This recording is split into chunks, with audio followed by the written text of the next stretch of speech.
नमस्कार स्टूडेंट्स, दोस्तों, फ्रेंड्स। जो भी हमारा रिलेशन है, टीचर स्टूडेंट का है, फ्रेंड्स का है, दोस्तों का, सभी को नमस्कार। नव न्यूज़ में मैं मनदीप सभी का स्वागत करता हूं। हम लोगों ने क्या कर रखा था कि न्यूज़ वगैरह के हम लोग क्या करते थे, आर्टिकल्स पोस्ट वगैरह पब्लिश करते थे। फिर हमने क्या किया, साथ में रिक्रूटमेंट यानी कि वैकेंसीज वगैरह की इन्फॉर्मेशन देते थे। लेकिन मेरे पास में कुछ ऐसे सोर्सेज निकले हैं कि बच्चों को ये नहीं पता होता है, बच्चे कंफ्यूज हो जाते हैं कि आफ्टर 10th क्लास वो क्या करने वाले हैं, आफ्टर 12th क्लास उनको क्या करना चाहिए। हम लोग आज 10th की बात करते हैं। अगर आपने 10th स्टैंडर्ड अपना कंप्लीट कर लिया, 10th क्लास में आपने अच्छे मार्क्स लेके आए हो आप लोग, और आप कंफ्यूज हो कि मुझे क्या करना चाहिए, तो उसके बारे में हम लोग बात करने वाले हैं। यानी कि एक तरह से आपकी काउंसलिंग हम लोग यहाँ पे करने वाले हैं विदाउट एनी चार्जेस। आपको बिल्कुल फ्री में आपको गाइड किया जाएगा कि आपको 10th के बाद में क्या करना चाहिए, क्या स्टेप आपको लेना चाहिए।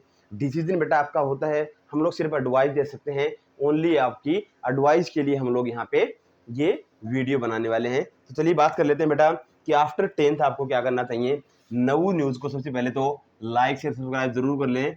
नवू न्यूज़ को लाइक शेयर सब्सक्राइब बेटा जरूर करें। ये लीजिए, अब हम बात करते हैं कि after 10th class what to do after 10th matric या फिर एसएससी भी बोलते हो इसको आप। अब हम बात करते हैं बेटा कि मान लेते हैं कि आपके 10th क्लास में आ गए 60% मार्क्स, 70% मार्क्स आ गए, 80% आ गए, या 50% भी हो सकता है, उससे 75 आ गए हों।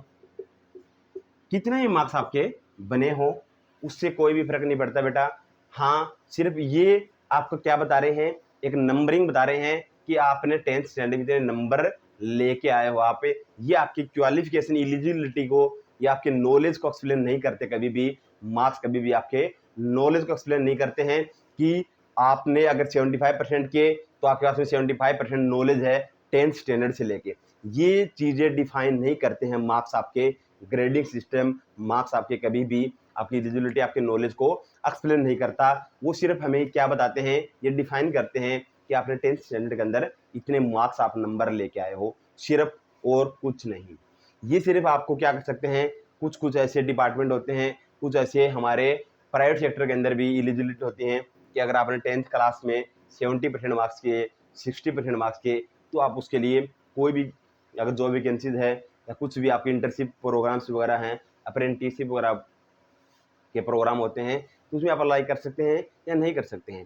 अब हम बात करते हैं कि आपको 10th या क्लास के बाद में आपको क्या करना चाहिए। मान लेते बेटा कि आपका 10th स्टैंडर्ड तो आपने कंप्लीट कर लिया और आपका जो इंटरेस्ट है वो आर्ट सब्जेक्ट में है। आप क्या बनना चाहते हो कि सिविल सर्विसेज के अंदर जाना चाहते हो। आप सिविल सर्विस के अंदर जा सकते हो बेटा। सिविल सर्विसेज, सिविल सर्विसेज के अंदर आपका क्या बनता है बेटा, जो भी आपकी स्टेट पीसीएस हैं यानी कि पब्लिक सर्विस कमीशन जो हैं, उनकी अगर हम बात करते हैं बेटा, तो उनकी जो वैकेंसी निकलती है सिविल सर्विसेज की, या फिर इंडियन एडमिनिस्ट्रेशन सर्विसेज, जिसके अंदर आपके क्या बनते हैं बेटा, क्या बनते हैं, मजिस्ट्रेट वगैरह, या फिर आपके क्या बनते हैं, जिला कलेक्ट्रेट वगैरह बनते हैं। सिविल सर्विसेज की मैं बात करने वाला हूँ, तो आप उनकी प्रिपरेशन कर सकते हैं। लेकिन आपको क्या करना पड़ेगा बेटा, ग्रेजुएशन अपना कंप्लीट करना पड़ेगा 10th स्टैंडर्ड के बाद में, अगर सिविल सर्विसेज आपको जाना चाहते हो तो। इसके बाद में हम बात करते हैं बेटा, अगर आपको जाना है बेटा इंजीनियरिंग डिपार्टमेंट में, यानी कि आप बनना चाहते हो IES, Indian engineering services.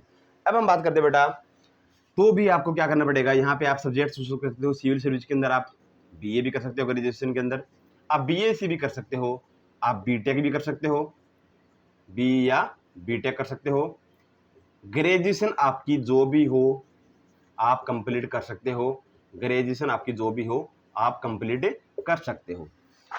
11th-12th में आपको सब्जेक्ट उसी के अकॉर्डिंग लेने होंगे। अगर बीए बीएससी बीकॉम या बीई बीटेक करते हो आप, अगर बीए बीएससी कर रहे हो तो आपको क्या करना, बीए के लिए आपको क्या लेना पड़ेगा बेटा, 8 सब्जेक्ट, ह्यूमैनिटी सब्जेक्ट आपको लेना पड़ेगा। यानी कि आपको geography, political, history, Hindi, English को स्टडी करना होगा। बीएससी अगर आप जाना चाहते हो साइंस स्ट्रीम के साथ में, अगर आप ग्रेजुएशन कंप्लीट करना चाहते हो और सिविल सर्विस जाना चाहते हो, तो आपको physics, chemistry, math, Hindi, English subject आपको यहाँ पे चूज करने पड़ेंगे। आप बायोलॉजी भी ले सकते हो मैथ की जगह पे, यानी कि आप मेडिकल स्ट्रीम में भी ले सकते हो। बी बीटेक के लिए आपको बेटा वही सेम सब्जेक्ट होते हैं हमारे, क्या लेना पड़ेगा आपको, पीजीएम यानी कि पीसीएम, फिजिक्स केमिस्ट्री मैथ आपको लेना पड़ेगा।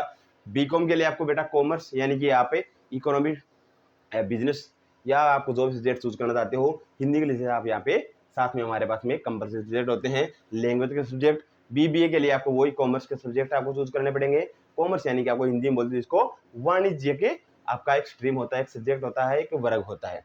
इंजीनियरिंग डिपार्टमेंट के लिए आपको सेम वही बेटा बी बीटेक के लिए आपको करनी पड़ेगी। इसके बाद में आप आईईएस की प्रिपरेशन कर सकते हैं। फिर आता है हमारा इंडियन फॉरेस्ट डिपार्टमेंट, आईएफएस में जा सकते हो बेटा आप। अगर आपने कंप्लीट किया है अपना बीए, बीएससी, बीकॉम, तो आप इसकी प्रिपरेशन भी कर सकते हैं।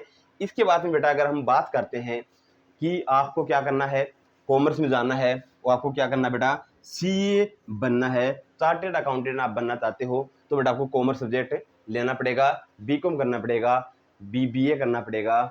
अगर आप जाना चाहते हो बेटा कॉमर्स कंप्यूटर के साथ में तो आपको बीसीए कर सकते हो आप, bachelor of computer applications, MCA कर सकते हो। उसके बाद में मास्टर डिग्री हो जाएगी आपकी, मास्टर्स इन कंप्यूटर एप्लीकेशंस बन जाएगा। इस तरह के आपके कोर्सेज बेटा आप करने होंगे। जो भी आप स्ट्रीम में जाना चाहते हो उसी के अकॉर्डिंग आपको 11th 12th क्लास के अंदर सब्जेक्ट्स वगैरह चूज करने होंगे और अभी से अपने कैरियर को लेके सीरियस होना पड़ेगा। उसके अकॉर्डिंग आपका टारगेट फिक्स होना चाहिए कि मेरे को 6 ईयर के बाद में इस कोर्स में जाना है, इस स्ट्रीम के साथ में मुझे ये कोर्स चूज करना है, ऐसे मैं कंप्लीट करूंगा, ये मेरा टारगेट फिक्स है। 10th क्लास आपका एक बेस होता है बेटा, एक नींव होती है जहाँ से आप अपनी प्रिपरेशंस क्या करते हो, स्टार्ट करते हो एक कैरियर को चूज करने के लिए। अगर आपको बनना बेटा डॉक्टर बनना है तो बेटा आपको क्या करना पड़ेगा, बायोलॉजी लेना पड़ेगा, आपको मेडिकल स्ट्रीम के साथ में जाना होगा। बीएससी आप कर सकते हो। फिर आप क्या कर सकते हो बेटा 12th क्लास के बाद में भी आप जैसे गवर्नमेंट के जो एग्जाम लगते हैं हमारे, ऑल इंडिया लेवल के एग्जाम लगते हैं, नीट लगता है हमारा, नीट लगता है। इंजीनियरिंग डिपार्टमेंट में जाना चाहते हो आपको जेई, और आप क्या एग्जाम जा सकते हो बेटा, आप जेई मेंस, जे एडवांस का एग्जाम दे सकते हो, AIEEE का दे सकते हो, जिसमें आपको गवर्नमेंट अलॉटेड क्या मिलेगी, सीट मिलेगी बेटा इंजीनियरिंग कॉलेज में। वहाँ से अपना इंजीनियरिंग जो भी आपका कोर्स है, इंटीग्रेटेड कोर्स है, वो आप कंप्लीट कर सकते हैं। ये था बेटा हम लोग आफ्टर 10th बाद में क्या करना चाहते हो। अगर आप बेटा पकड़ना चाहते हो, बिजनेस करना चाहते हो, तो फिर आपको क्या करना चाहिए, आपके पास में कंप्लीट नॉलेज होना चाहिए, क्योंकि आज के टाइम पे कंप्यूटर के बिना बेटा कुछ भी नहीं है। कंप्यूटर अगर आपको नहीं आता तो अभी आप काफ़ी पीछे हैं, आपको कंप्यूटर के लिए कोशिश करनी चाहिए। सबसे पहले आपको बेसिक कोर्स करना चाहिए, बेसिक करने के बाद में विजुअल बेसिक कर सकते हो आप, जैसे टेली वगैरह के कोर्सेज होते हैं हमारे, जीएसटी भी है हमारा। ये सभी चीज़ें आपको करनी होनी चाहिए, ये सभी चीज़ें आपको पता होनी चाहिए, तभी जाके आप बिजनेस अपना रन कर पाओगे। फिर उसके बाद में आप जैसे मार्केटिंग जानना चाहते हो, आजकल मार्केटिंग में हमारा डिजिटल मार्केटिंग है, ऑफलाइन मार्केटिंग भी है, मेल मार्केटिंग है, मैसेजिंग मास्टर है, मार्केटिंग है, ये सभी कोर्सेज आप कर सकते हैं। फिर आप अगर डेवलपिंग डिपार्टमेंट में जाना चाहते हो यानी कि डेवलपर बनना चाहते हो तो उसके लिए आपको बेटा नॉलेज लेवल आपका अच्छा होना चाहिए। नॉलेज लेवल यानी कि आपको लैंग्वेज आनी चाहिए, C++ आनी चाहिए या फिर जावा आनी चाहिए, सी लैंग्वेज आनी चाहिए, एंड्रॉइड भी लैंग्वेज है, PHP है यानी कि वर्ड प्रेस की मैं यहाँ पे बात करने वाला हूँ। ये इन लैंग्वेज का आपको अलग से सेपरेट कोर्स करना होगा। आप ऑनलाइन कोर्सेज भी इन कोर्सेज को कर सकते हैं। अगर आपको कभी भी लगे कि सर मेरे को 10th के बाद में क्या करना चाहिए, तो आप इस वीडियो सेक्शन में जरूर कमेंट कर देवें ताकि हम आपको और बेटर तरीके से सजेस्ट कर सकें। तो मुझे उम्मीद करता हूँ मैं कि आपको ये वीडियो ज़रूर पसंद आया होगा। अगर फिर भी कोई डाउट हो तो आप कमेंट्स में मुझे ज़रूर पूछ सकते हैं। मिलते हैं नेक्स्ट वीडियो में ऐसे ही बेटर आपको एक्सप्लेनेशन के साथ में। तब तक के लिए guys thank you so much.